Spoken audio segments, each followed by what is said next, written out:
Hi hello வணக்கம். எல்லோரும் எப்படி இருக்கீங்க? நல்லா இருக்கீங்களா? சாப்பிட்டீங்களா? ஓகே, இன்றைக்கி நம்ம வீடியோவில் என்ன பார்க்க போகிறோம்னா, நாவல் பழம் இருக்கு இல்லையா, நவா பழம் அப்படின்னு சொல்லுவோம்ல பேச்சு வழக்கில். ஸோ அதை வச்சு ஒரு சூப்பரான ஒரு ரெசிபி தாங்க பார்க்க போகிறோம். வாங்க, இது ரொம்ப ரொம்ப ஈஸி. அதே மாதிரி சீசன் இருக்கும்போது தான் இதெல்லாம் செஞ்சு வச்சுக்க முடியும். இது வந்து நாட்டு நவா பழம். ஸோ நமக்கு வந்து பெரிய பெரிய மரங்கள்லேருந்து கிடைக்கும் இல்லையா, அதுதான் இது. ஹைப்ரிட் பழம் வந்து பார்த்திங்க அப்படின்னா அதில் வந்து சத்துக்கள் வந்து ரொம்ப குறைவு. அதே மாதிரி வந்து அவ்வளோ சீக்கிரம் கிடைக்க செய்யாது. அதே மாதிரி கிடைச்சாலும் ரேட் ரொம்ப ஜாஸ்தி இருக்கும். ஆனால் இது வந்து அப்படி கிடையாது. நான் வந்து கிட்டத்தட்ட ஒரு அரை கிலோ அளவுக்கே வந்து ஒரு 20 ரூபாய்க்கு தான் நான் வாங்கினேன். ஸோ அந்தளவுக்கு இது சீப் அண்ட் பெஸ்ட்டாக நமக்கு கிடைக்கும் சீசன் டைமில்.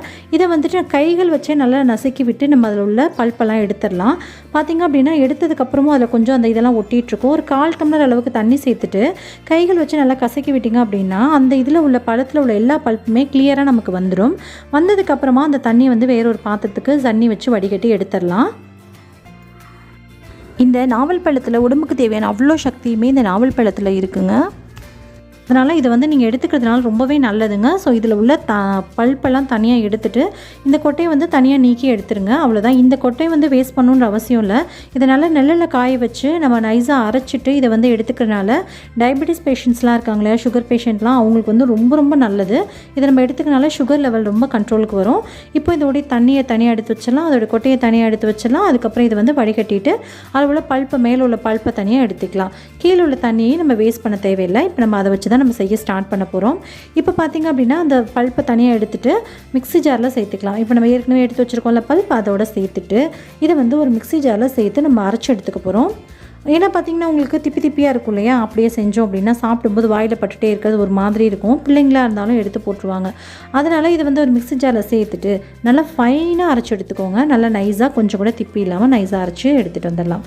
பார்த்திங்கன்னா இது மாதிரி தான் இருக்கும். நல்லா பார்க்குறதுக்கு எவ்வளோ ஒரு கலர்ஃபுல்லாக இருக்குல்ல. இயற்கை கொடுத்த வரப்பிரசாதம் அப்படின்னு சொல்லலாம். கடவுள் கொடுத்த வரப்பிரசாதம் நமக்கு இது இந்த இயற்கை தந்தது. ஸோ எவ்வளோ கலர்ஃபுல்லாக இருக்குது பார்க்குறதுக்கு. இப்போ அந்த வடித்த தண்ணியை வந்து ஒரு அடிகனமான பாத்திரத்தில் சேர்த்துட்டு ஒரு 1/2 கப் அளவுக்கு நான் சுகர் சேர்த்துக்கிறேன். இது வந்து 1/2 கிலோ அளவுக்கு நாவல் பழம் இருக்கும். அதுக்கு வந்து ஒரு 1/2 கப்லேருந்து 3/4 கப் சேர்த்துக்கலாம். ஏன்னா வந்து நாவல் பழம் ரொம்ப உங்களுக்கு துவர்ப்பு புளிப்புலாம் கொஞ்சம் கூடுதலாக இருந்துச்சுன்னா சுகர் அதிகமாக சேர்க்கும் போது டேஸ்ட்டு நல்லாயிருக்கும். சுகர் கம்மியாக சேர்த்திங்க அப்படின்னா அந்த துவர்ப்பு புளிப்போடு சாப்பிட்ற மாதிரி இருக்கும். அதனால் வந்துட்டு டேஸ்ட் பண்ணி பாருங்கள். உங்கள் பழம் நல்ல இனிப்பாக இருக்குன்னா சுகர் லெவலை கொஞ்சம் குறைச்சிக்கோங்க. இல்லை புளிப்பு அதிகம் கொஞ்சம் கம்மியாக தான் இருக்குது அப்படின்னா கொஞ்சம் சுகர் வந்து ஜாஸ்திப்படுத்திக்கோங்க. இப்போது வந்து சுகர் சேர்த்துட்டு இது மாதிரி லைட்டாக பிசுபிசுப்பான ஒரு பதத்துக்கு வந்ததுக்கப்புறமா நம்ம எடுத்து வச்சுருக்கோம் இல்லையா, அப்போ அரைச்சி வச்சுருக்கோம்ல பல்ப், அதை வந்து இது கூட சேர்த்துற போகிறோம். சேர்த்துட்டு நல்லா கைவிடாமல் கிண்டி விட்டுக்கோங்க. லோ ஃப்ளேமில் அடுப்பை வச்சுக்கோங்க. லோ ஃப்ளேமுக்கும் மீடியம் ஃப்ளேமுக்கும் அப்பப்போ குறைக்க அது மாதிரி பண்ணிகிட்டே இருங்க. கரெக்டாக இருக்கும். கொஞ்சம் உங்களுக்கு அடி பிடிக்கிற மாதிரி தெரிஞ்சிச்சு அப்படின்னா லோ ஃப்ளேமில் மாற்றிக்கோங்க. இல்லை கரெக்டாக தான் இருக்குது அப்படின்னா மீடியம் ஃப்ளேம்லேயே வச்சு கிளறி விட்டுட்டுருங்க. இப்போ ஃபஸ்ட்டு கிளறும் போது உங்களுக்கு அங்கங்கே தனித்தனியாக திரியாக போகிற மாதிரி இருக்கும். கொஞ்சம் நேரம் ஆகவே வந்து நல்லா செட் ஆகி வந்துடும். அதனால் நீங்கள் பயப்பட தேவையில்லை. கொஞ்சம் அப்படியே மெதுவாக கிளறி கொடுத்துட்டே இருங்க. பார்த்திங்க அப்படின்னா ஒரு ஸ்டேஜில் இப்படி தான் வரும். நல்லா பிளாக்காக இருக்க மாதிரி இருக்கும். இதில் லைட்டாக ஒரு 2 சொட்டு அளவுக்கு லெமன் சொட்டு விட்டிங்க அப்படின்னா 2 சொட்டு நான் சொல்கிறேன். பட் அதில் வந்து அந்த பாதி லெமனில் கொஞ்சமாக பிழிஞ்சு விட்டுக்கோங்க. எல்லாத்தையும் டோட்டலாக பிழிஞ்சிடாதீங்க. ரொம்ப புளிச்ச மாதிரி ஆகிடும். அப்படி நம்ம பிழிஞ்சு கொடுக்கும்போது பார்த்திங்கன்னா அந்த பிளாக் கலரில் இருந்த அந்த நாவல் பழத்துடைய கலர் வந்து அப்படியே நமக்கு அந்த ஒரிஜினல் கலரும் அப்படியே வெளியில் வர ஆரம்பிக்கும். அதுக்கப்புறம் பார்த்திங்கன்னா ரொம்ப நாளைக்கு கெட்டு போகாமல் இருக்கும்.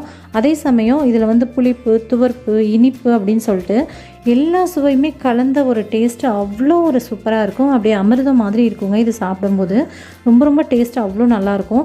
நீங்கள் சர்க்கரை சேர்க்குறது வந்து ஹெல்த்துக்கு அவ்வளோவா நல்லதில்லை நீங்கள் நினச்சிங்கன்னா இது கூட நாட்டு சர்க்கரை சேர்த்துக்கலாம், பனங்கல்கண்டு சேர்த்துக்கலாம், கருப்பட்டி சேர்த்துக்கலாம். உங்களுடைய இஷ்டம்தான். நான் வந்து இன்றைக்கி வந்து ஒயிட் சுகர் தான் சேர்த்துருக்கேன்.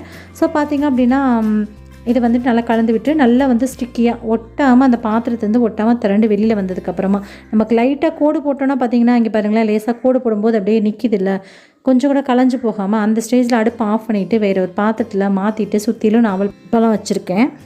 நைட் டைமில் செஞ்சனால கொஞ்சம் அந்த கிளாரிட்டி மிஸ் ஆகுது. பட் டேஸ்ட்டு வந்து அவ்வளோ சூப்பராக இருந்துச்சுங்க. கண்டிப்பாக ட்ரை பண்ணி பாருங்கள். இது சப்பாத்தி கூட ப்ரெட்டு கூட இந்த ஜாம் வச்சு சாப்பிட்டோன்னா அவ்வளோ சூப்பராக இருக்கும். கண்டிப்பாக ட்ரை பண்ணி பாருங்கள்.